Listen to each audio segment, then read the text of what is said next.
آج تک کسی یہودی نے اسلام قبول کیوں نہیں کیا؟ پیارے دوستو، دنیا بڑی تیزی سے بدل رہی ہے، لیکن اس بدلتی ہوئی دنیا میں ایک ایسی چیز ہے جو سب کی توجہ کھینچ رہی ہے، اور وہ ہے مذہب اسلام کا حیران کن پھیلاؤ۔ اسلام جو کبھی صرف مسلمانوں تک محدود سمجھا جاتا تھا، آج ہر زبان، ہر نسل، ہر ملک اور ہر قوم کے لوگ اسے قبول کر رہے ہیں۔ کوئی دل کی تسلی کے لیے مسلمان ہو رہا ہے، کوئی عقل کے دلائل سے قائل ہو رہا ہے، اور کوئی انصاف اور سکون کی تلاش میں اسلام کو اپنا رہا ہے۔ اور آج بین الاقوامی ادارے خود مان رہے ہیں کہ اسلام اس وقت دنیا کا سب سے تیزی سے پھیلنے والا مذہب ہے۔ عیسائی ممالک کے لوگ جو کبھی اسلام کے سخت مخالف سمجھے جاتے تھے، آج سب سے زیادہ تعداد میں مسلمان ہو رہے ہیں۔ بلکہ جو لوگ کسی مذہب کو نہیں مانتے، یعنی ایتھسٹ، وہ بھی بڑی تعداد میں مذہب اسلام کی طرف آ رہے ہیں۔ ہندو مت، بدھزم اور دوسرے مذاہب کے لوگ بھی ہر سال ہزاروں کی تعداد میں مسلمان ہو رہے ہیں۔ لیکن ناظرین، جب ہم دنیا کے تمام مذاہب کا جائزہ لیتے ہیں تو دنیا میں صرف ایک مذہب ایسا ہے جس کے ماننے والوں کو ہم اسلام قبول کرتے ہوئے کہیں دیکھتے ہی نہیں۔ نہ کوئی خبر، نہ کوئی ویڈیو، نہ کوئی اعلان کہ فلاں یہودی مسلمان ہو گیا ہو۔ آخر ایسا کیوں ہے؟ جب سب مذاہب کے لوگ اسلام قبول کر رہے ہیں تو یہودی کیوں نہیں کرتے؟ کیا اسلام میں کوئی کمی ہے، یا یہودیوں کے دل کسی اور چیز سے بند ہیں؟ آج کی ویڈیو میں ہم انہی رازوں سے پردہ اٹھائیں گے، لہٰذا آپ ویڈیو کو آخر تک ضرور دیکھیے گا، کیونکہ یہ سوال برسوں سے آپ کے دل میں ہوگا، لیکن آج آپ کو اس کا صاف اور سچا جواب ملے گا کہ آخر یہودی اسلام قبول کیوں نہیں کرتے۔ اور بلکہ ہم آپ کو اسی ویڈیو کے آخر میں یہ بھی بتائیں گے کہ نبی کریم صلی اللہ علیہ وسلم کے زمانے میں بڑے بڑے یہودی علماء نے مذہب اسلام کیسے قبول کیا تھا۔ ناظرین، یہودیت صرف ایک مذہب نہیں، یہ دراصل ایک نسل، ایک قبیلہ اور ایک مخصوص خاندان کا نام ہے۔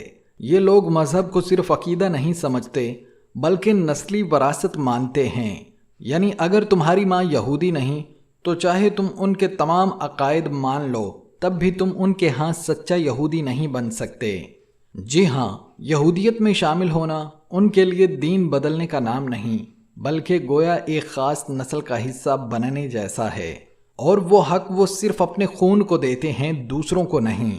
اور اگر کوئی باہر سے آن کر ان کے مذہب یہودیت کو قبول کرنا چاہے تو یہ عمل نہایت مشکل، پیچیدہ اور بعض صورتوں میں تقریباً ناممکن بنا دیا جاتا ہے۔ یہی وجہ ہے کہ یہودیت کو بند دروازوں والا مذہب سمجھا جاتا ہے، جہاں نئے لوگوں کی آمد نہایت کم بلکہ نہ ہونے کے برابر ہے۔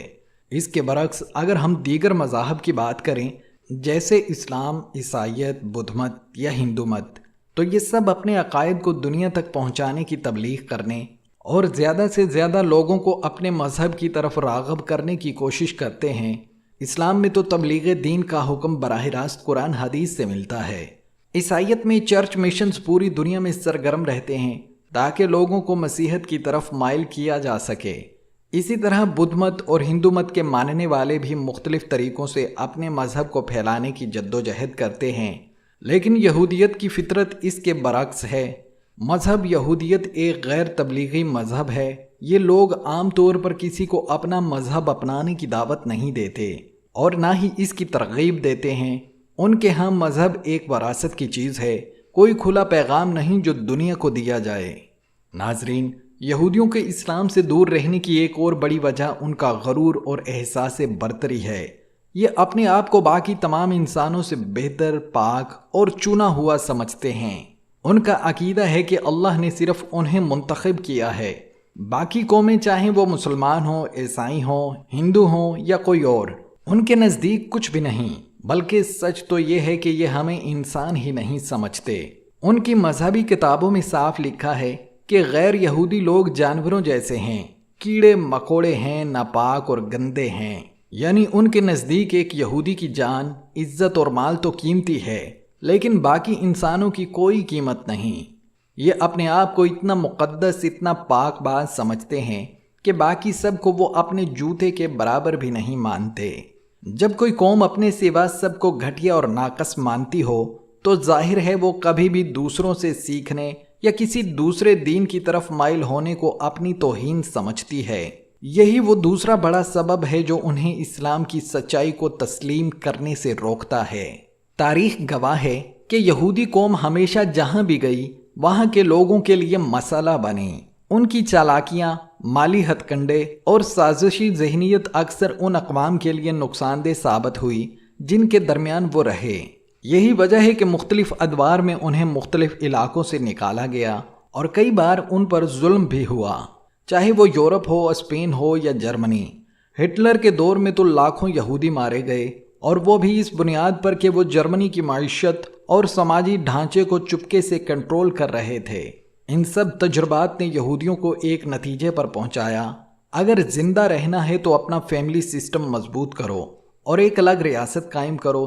اسی سوچ کے تحت انہوں نے فلسطین پر قبضہ کیا اور اسرائیل کے نام سے ایک یہودی ریاست بنا لی۔ پھر دنیا بھر کے یہودیوں سے کہا کہ اگر تم یہودی ہو اور اپنی نسلی و مذہبی شناخت ثابت کر سکتے ہو تو آؤ، اسرائیل تمہیں کھلے بازوؤں سے خوش آمدید کہے گا۔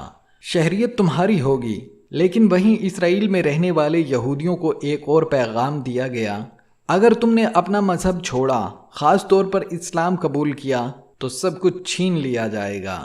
نہ صرف شہریت بلکہ خاندان، رشتے، معاشرہ سب تم سے منہ موڑ لیں گے۔ اور یہی وہ خوف ہے جو انہیں روک دیتا ہے، یہی وہ دھمکی ہے جو ان کے قدم جکڑ دیتی ہے، یہی وہ دباؤ ہے جس کی وجہ سے وہ سچائی کی طرف بڑھ نہیں پاتے۔ اور یہاں اگر ہم غور کریں تو یہودی مذہب میں بھی کئی ایسی باتیں ہیں جو مذہب اسلام میں موجود ہیں، جیسے کہ یہودی لوگ بھی روزے رکھتے ہیں، عبادت کرتے ہیں، صدقہ خیرات دیتے ہیں۔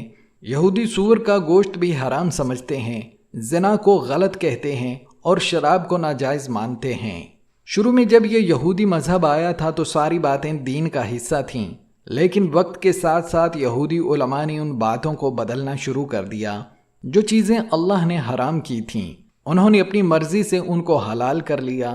روزے عبادت کے لیے ہوتے ہیں، لیکن انہوں نے روزوں کو صرف ایک رسم بنا دیا۔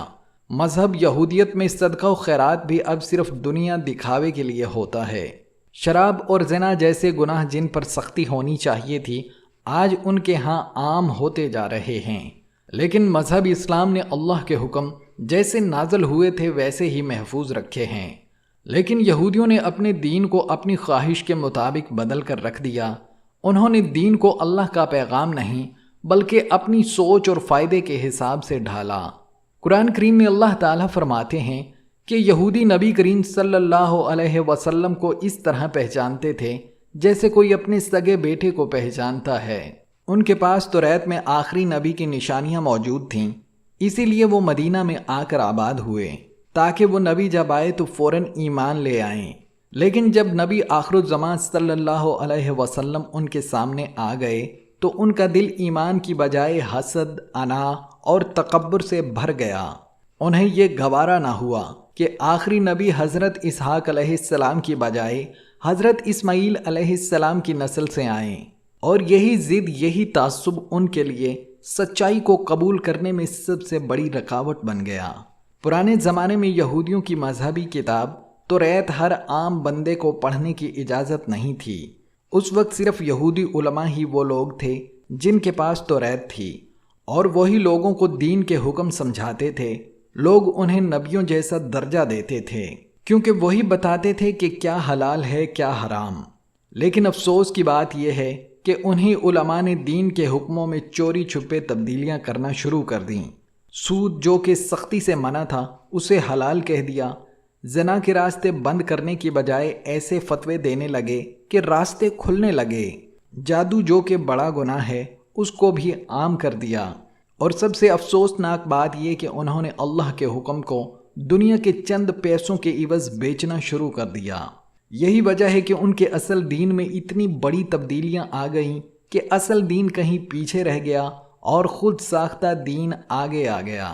تو ناظرین، یہی وہ ساری وجوہات ہیں جن کی وجہ سے آج بھی یہودی دنیا بھر میں سب سے کم تعداد میں اسلام قبول کرتے ہیں۔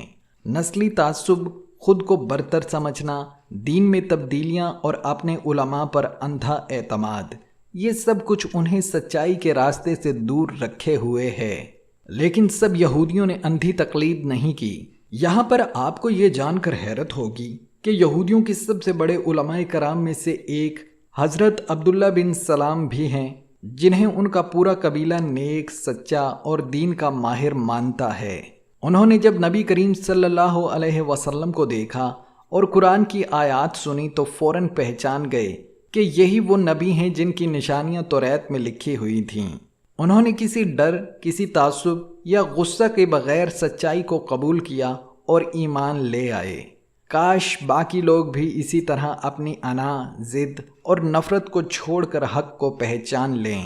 بس ہم دعا کرتے ہیں کہ اللہ تعالی ہمیں سچائی کو سمجھنے اور اسے ماننے اور اس پر قائم رہنے کی توفیق دے۔